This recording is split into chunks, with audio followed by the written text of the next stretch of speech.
La famille, j'espère que vous allez tous très bien. Bienvenue à tous pour ce nouveau rendez-vous durant lequel je vais vous présenter les deux matchs à ne surtout pas rater pour ce week-end. Les deux déjà, ils se joueront le dimanche et à la même heure. Pour ceux qui sont informés, vous le savez tous, il s'agit du duel au sommet qui se jouera à distance pour le titre du champion d'Angleterre entre Manchester City et Arsenal. En attendant, les gars, n'hésitez pas, comme d'habitude, à liker, commenter, partager et surtout vous abonner si vous appréciez le contenu et si vous venez d'arriver sur cette chaîne. Manchester City et Arsenal se livrent un duel à distance dimanche lors de la dernière journée de la Premier League. Les gars, franchement, on vit une fin de saison de ouf en Angleterre en tout cas. C'est vrai que les Gunners, ils ont lâché, ils ont perdu en fait cette avance qu'ils avaient à un moment donné. Et également, les gars, les Citizens, les gars de Pep Guardiola, ils n'ont pas lâché, hein, ils n'ont pas lâché du tout. Et les gars ont su saisir, en fait, profiter du joker qu'ils avaient à travers le match en retard qu'ils ont joué face à Tottenham et remporté en plus face aux Spurs de Tottenham. Alors, les Citizens sont repassés premiers du championnat, étant donné qu'ils ont remporté le match en retard en question. Du coup, il y a 2 points d'avance entre les Citizens et les Gunners d'Arsenal. La dernière journée, les deux équipes seront à domicile. Les deux équipes vont recevoir, chose très importante. Et en plus de cela, les deux équipes sensiblement, on va dire, joueront contre des équipes qui n'ont plus rien à jouer en championnat. Everton, qui se déplacera chez les Gunners d'Arsenal. Everton est déjà sûr de ne pas descendre, donc ils ont déjà assuré leur maintien. Ils n'auront plus rien à jouer. Et West Ham, c'est pareil aussi. West Ham, c'est également pareil. Ils se déplaceront sur la pelouse des Citizens à l'Etihad Stadium. Avantage Manchester City. Grand avantage à Manchester City. À domicile, franchement, les gars ne perdent pas. Et il faut préciser aussi, le match nul n'arrange pas les affaires des Citizens. Parce que s'ils font match nul et que Arsenal gagne de l'autre côté, les Gunners seront champions. Il y a une différence de but de +1 qui sépare les deux équipes sensiblement. Si je me trompe, Manchester City actuellement, ils sont par exemple à 60 et Arsenal, ils sont à 61 en termes de différence de but. Donc, du coup, si Manchester City fait match nul, normalement, ils seront à 0. Bon, ils resteront au même niveau, en tout cas à 60, comme différence de but. Et si Arsenal gagne, Arsenal, forcément, ils seront à plus de 61. Et avec le même nombre de buts, Arsenal sera devant. Précisons également que Manchester City n'a pas pu gagner Arsenal cette saison, surtout en championnat. C'est un match nul, une défaite face aux Gunners. Cette saison a été un tout petit peu compliquée en termes de duel face aux rivaux directs de la part des Citizens en fait. Ils n'ont pas pu battre Arsenal, ils n'ont pas pu battre Liverpool également, si je me trompe, lors des rencontres face à face, aller comme retour. Déjà même que toute la saison, ils n'ont même pas pu battre Arsenal. Le Community Shield en début de saison, c'est Arsenal qui a gagné. On dira au tir au but, c'est vrai, mais ils ont gagné. Maintenant, les matchs aller-retour, on a vu. Sachant que cette saison, on a vu une équipe des Gunners qui a su retenir les leçons en fait de la saison passée, de là où ils ont lâché et des erreurs qu'ils ont eu à commettre face aux Citizens lors des confrontations directes. Cette saison, franchement, les gars, les Gunners, lors des rencontres directes face aux Citizens, on a vu une équipe de City qui était franchement gênée, une équipe d'Arsenal qui a dominé sensiblement, aller comme retour. C'est vrai, par moments, c'était jeu égal, mais moi, je donnerais avantage aux Gunners lors des rencontres, aller comme retour. La preuve en est que City, sensiblement, ils n'ont même pas pu marquer. Je pense même aller, si je me trompe, le match était 0-0. Au match retour, les Gunners gagnent 1-0. Ils n'ont même pas pu marquer face à Arsenal cette saison. Donc, ça montre un tout petit peu l'évolution de cette équipe d'Arsenal qui a grandi en maturité, en expérience également. Malheureusement, ils ont fait ce petit faux pas, en fait. Arteta n'a pas pu maintenir ces gars suffisamment avec la tête froide pour ne pas tomber dans ce piège-là. Le piège en question que Manchester City a su éviter. Parce que dès qu'on arrive à la seconde partie de la saison, les Citizens commencent à ne plus lâcher beaucoup de points. Peut-être des matchs nuls, mais ils ne perdent pas en tout cas. En championnat, je précise bien.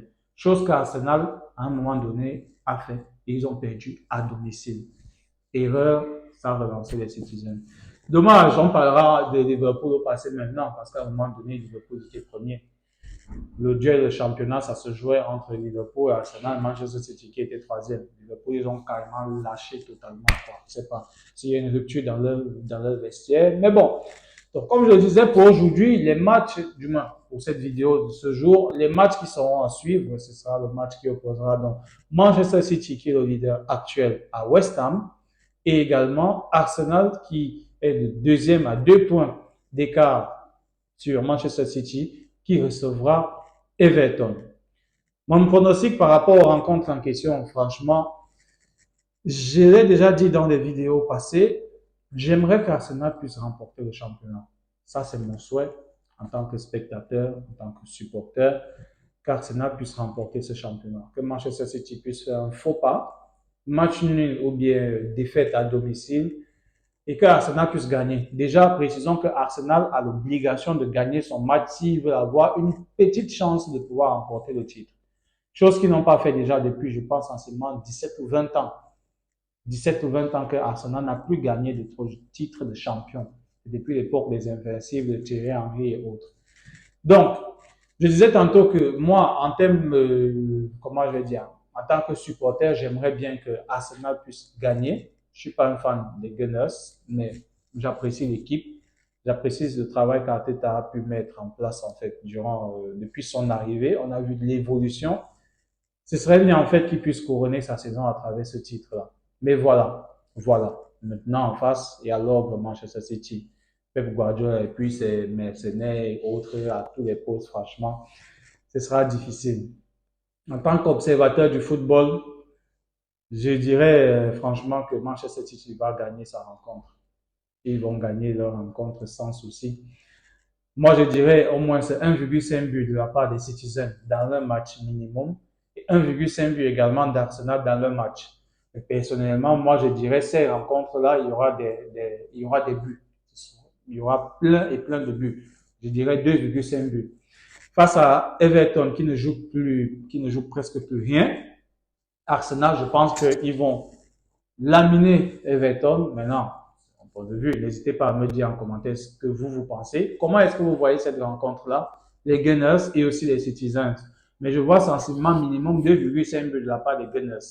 Ça, c'est ce que moi je vois. Minimum un 3-0 ou bien plus de 3 buts. Mais en termes de sécurité, pour ceux-là qui voudront parier, je dirais 1,5 but parce que c'est ce que moi-même je jouerais par rapport au match de demain. Déjà, titre de précision, je reviendrai dans une autre vidéo, peut-être ce soir, pour partager avec vous un pronostic par rapport au match à suivre demain. Ce sera sensiblement une cote de 2.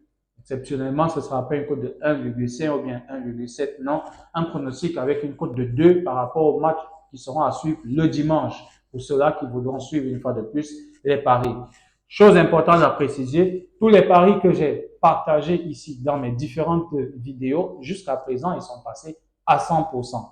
Tous les paris que j'ai partagés avec vous comme paris, les principaux paris de la journée. Donc, revenons à nos moutons, comme on dit trivialement chez nous. Donc, le match de Manchester City également, je le vois avec 1,5 but minimum des Citizens. Maintenant, ça dépendra en fait de la physionomie du match. Pour ceux qui ont suivi le match de Manchester City sur la pelouse de Tottenham, où ils ont remporté 2 buts à 0, le match aurait pu finir en match nul. Parce qu'avant le deuxième but sur penalty d'Alan, Son rate un face-à-face. Franchement, les supporters d'Arsenal, je pense que tous se rappelleront toujours de ce face-à-face si Manchester City remporte le championnat. Son, il a raté un face-à-face carrément devant le deuxième gardien de Manchester City, ce qui n'a pas l'habitude de rater. Son, tel qu'on le connaît, il aurait fait un piqué, mais là, il a essayé de la placer et puis voilà. Le foot également, ça se joue sur les détails. Sensiblement comme la finale de la Coupe du Monde, France-Argentine où Kolo Muani rate le face-à-face face à Emilio Martinez et puis voilà.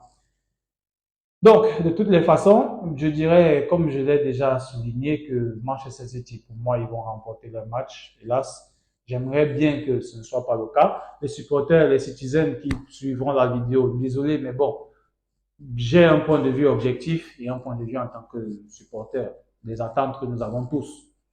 Et en même temps également, je suis mancunien dans le sang. Donc, je peux plus trop exprimer ce côté mancunien. On voit mancunien, c'est-à-dire Manchester United, parce que les deux clubs sont de Manchester. Les deux, on les appelle les mancuniens. Donc, alors, bon, Manchester City va remporter le titre, selon moi, sauf grande surprise.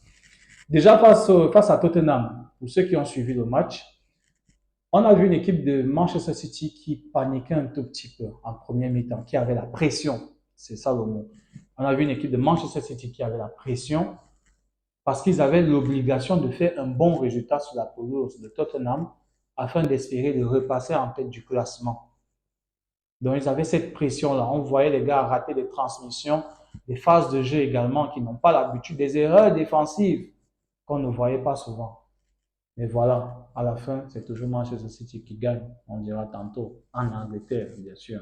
Parce que tout le monde sait que si c'est en Europe, en Champions League, à la fin, c'est presque toujours le Real Madrid qui gagne.